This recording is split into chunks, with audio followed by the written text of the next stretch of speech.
warm welcome to SportsLumo's 50 greatest Olympic moments for India. I am Siddharth Vishwanathan, editor-in-chief of SportsLumo.com, and in this special episode, I will be talking about how India hockey saved the world and gave them some smiles in a depressing era.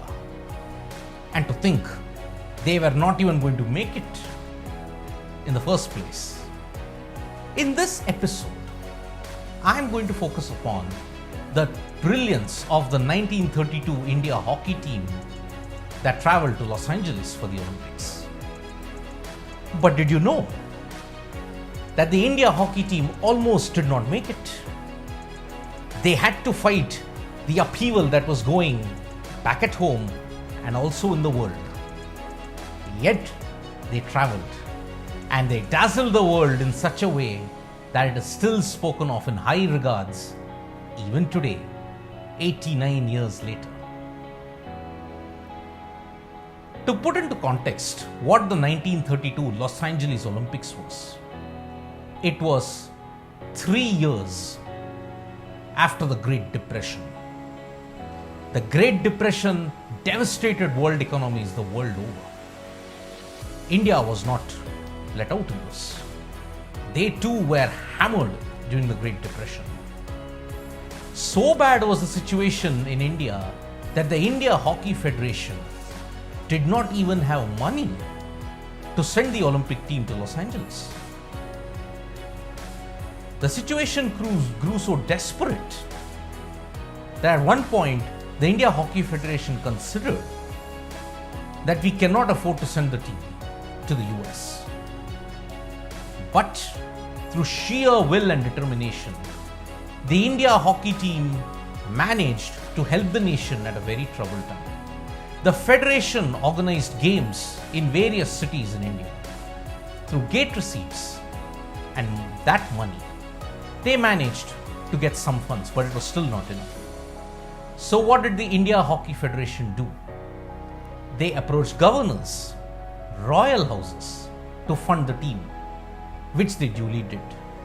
The 1928 Amsterdam Olympics Gold was indeed legendary, and India did not want to let go of that opportunity.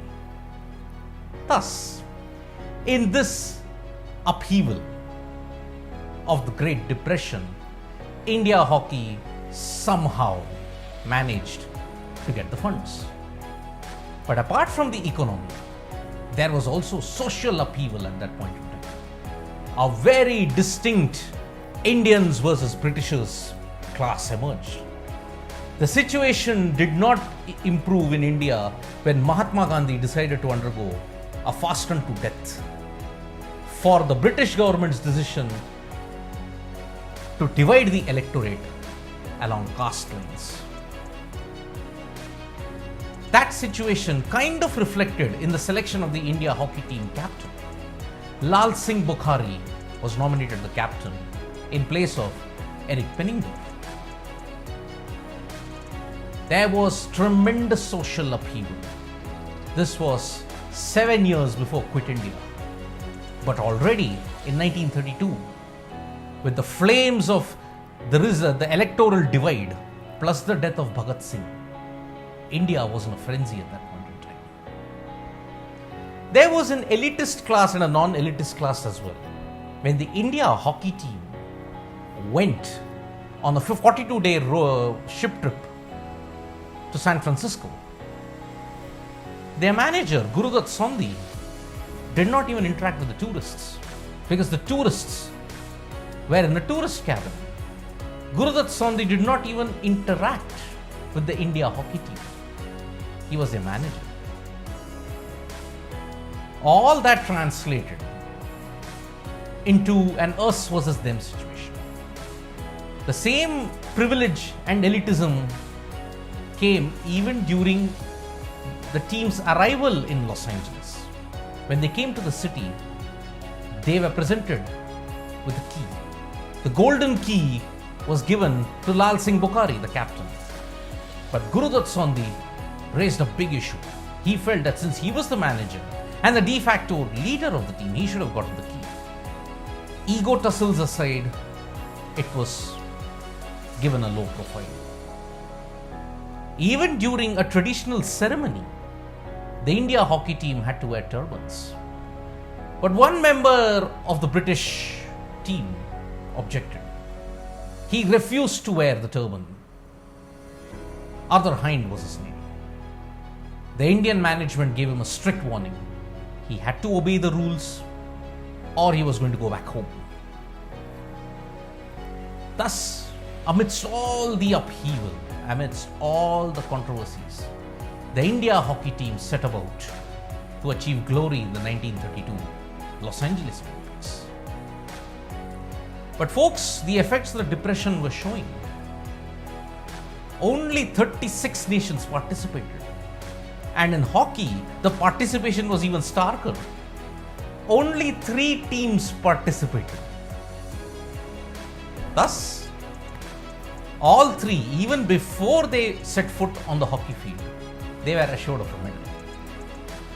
India started their tournament on the ultimate bang by beating Japan 11-0.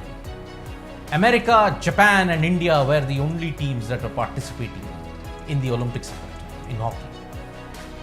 After trouncing Japan 11-0, the Japanese got one back by beating the Americans 9-2.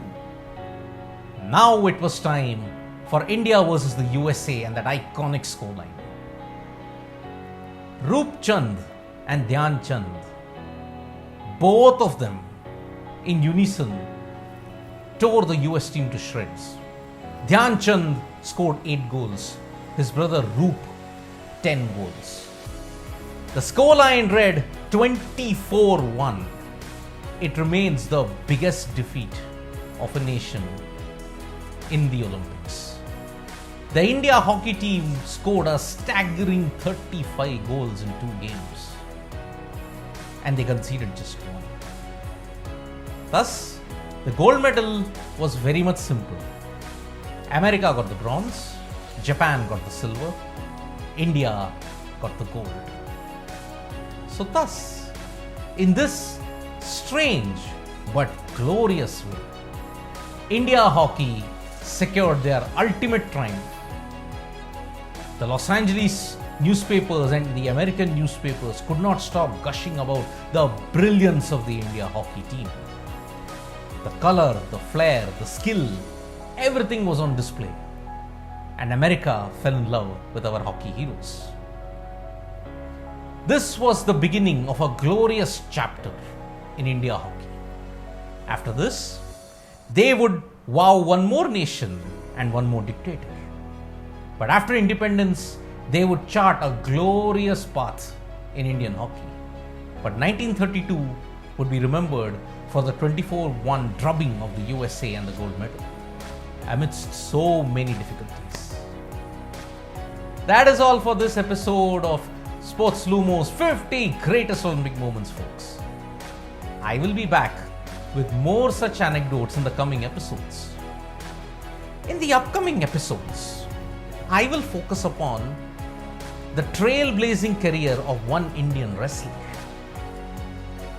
I will also focus upon the heartbreak and the glory of India hockey in the period of 56 to 80.